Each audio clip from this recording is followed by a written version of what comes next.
Samajwadi party के राष्ट्रीय अध्यक्ष और कन्नौज से लोकसभा सांसद अखिलेश यादव ने बजट 2024 पर चर्चा के दौरान केंद्र में भारतीय जनता पार्टी नीत राष्ट्रीय जनतांत्रिक गठबंधन की सरकार पर गंभीर आरोप लगाए हैं। उन्होंने दावा किया कि यूपी को कुछ भी नहीं मिला। अखिलेश ने आरोप लगाया कि सबसे महंगी बिजली उत्तर प्रदेश को मिल रही है। पूर्व सीएम ने कहा कि किसानों की आय दुगनी नहीं हुई है और सरकार ने एक भी नई मंडी नहीं बनाई है। एमएसपी पर कानूनी गारंटी क्यों नहीं है।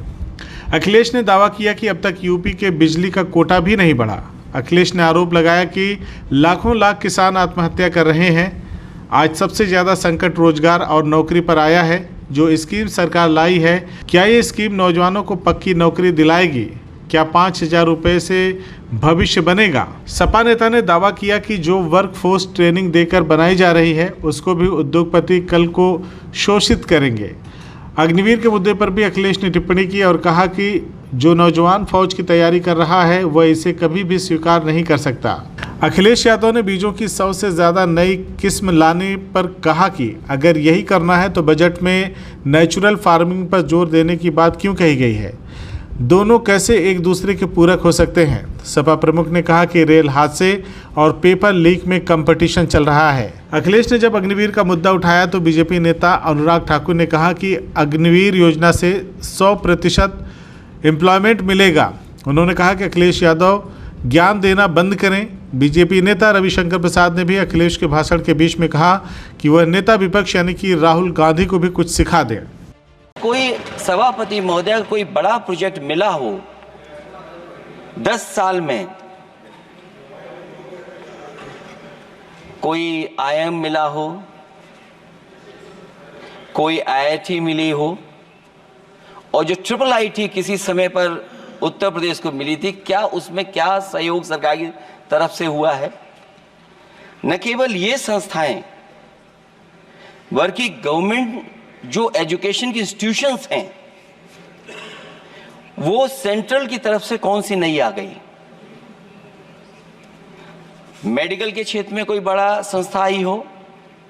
जो 2 एम्स आए हैं, मुझे याद है कि रायबरेली का एम्स भी समाजवादी सरकार में जमीन दी गई, उसके परिणाम है कि वह एम्स बन गया। गोरखपुर में भी जो एम्स आया समाजवादी सरकार थी, जमीन दी गई तब एम्स आया। और जो एम्स आ भी गए हैं अगर वहां 2, क्या उनमें पर्याप्त इलाज मिल पा रहा है?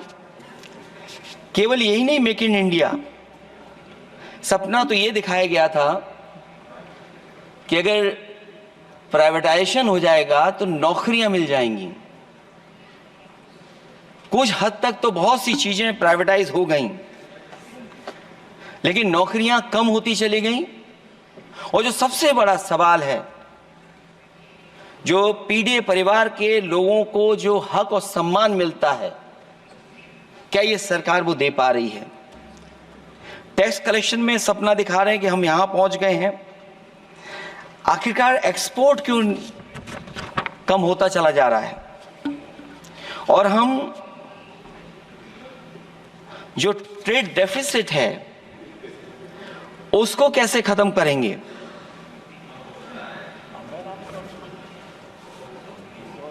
दस साल में अगर हम वहीं के वहीं खड़े हैं और कोई ऐसा कुछ न दिख रहा हो और परिणाम जो रिजल्ट आए हैं यूपी के, उसमें दिखाई दे रहा है कि आपने कितना काम किया है।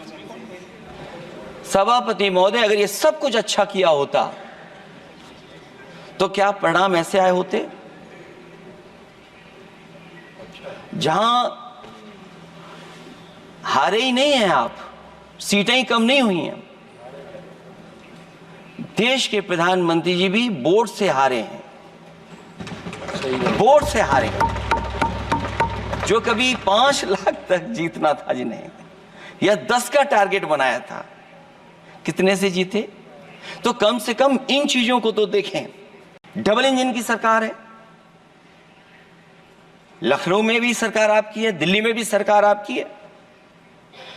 आखिरकार ऐसा क्यों हो रहा है? और आज ही जब सदन में सभापति महोदय हम लोग आए हैं तो एक और रेल एक्सीडेंट की खबर सुनी है।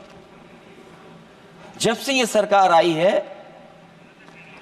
रेल एक्सीडेंट्स और पेपर लीक में कंपटीशन चल रहा है कि कौन आगे जाएगा।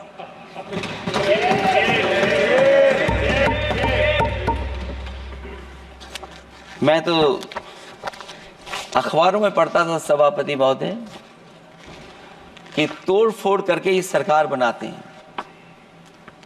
अभी एक सदस्य पिछली बार वो तोड़ फोड़ कर करके शायरी भी बनाने लगे हैं। जो प्रोजेक्ट और जिस प्रोजेक्ट के लिए प्रधानमंत्री जी एयरफोर्स का सबसे बड़ा हवाई जहाज हरकुलिस विमान लेकर के आए थे और वो सड़क पर उतरे थे, वो एक्सप्रेस वे पर उतरे थे। मैं समझता हूं सभापति महोदया, यहां जितने माननीय सदस्य हैं सब ने देखा होगा और सब ने निर्देश के अनुसार उस पर ट्वीट भी किया होगा।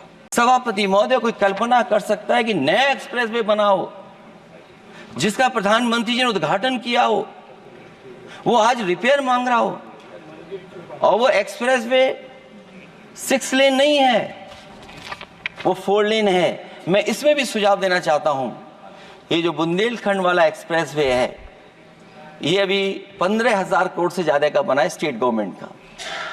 इसको मुनाफा नहीं हो रहा, टोल कलेक्शन नहीं है बहुत ज्यादा, इसको सतना से जोड़ दिया जाए और बुंदेलखंड जहां से शुरू हो रहा है हमारे डिस्ट्रिक्ट इटावा से कम उसको हरिद्वार तक ले जाना चाहिए। अगर हरिद्वार से लेकर के सतना लोग चले जाएंगे तो शायद बुंदेलखंड के लोगों को भी लाभ होगा। और सबसे बड़ी बात है सभापति महोदय, दिल्ली और लखनऊ मिलकर के उन एक्सप्रेस वे की सेफ्टी से और उसकी डिजाइन से खिलवाड़ कर रहे हैं। जो इंडियन रोड कांग्रेस कहती है, जो डॉक्यूमेंट कहता है, वो ये कहता है कि मीडियन सड़क का 12 मीटर से लेकर के 14 मीटर होना चाहिए। आप जाकर के देख के आइए, जो पूर्वांचल वाला बना है उसका मीडियन कितना है। क्या भविष्य में आपने चलने वालों की सेफ्टी के साथ खिलवाड़ की है कि नहीं की है, ये आपको विचार करना पड़ेगा। CIB इंडिया न्यूज की सभी खबरों को देखने के लिए लाल रंग की बटन को दबाकर चैनल को सब्सक्राइब जरूर करें, घंटी जरूर दबाएं ताकि हमारी सभी खबरों के नोटिफिकेशंस आप तक पहुंचते रहें।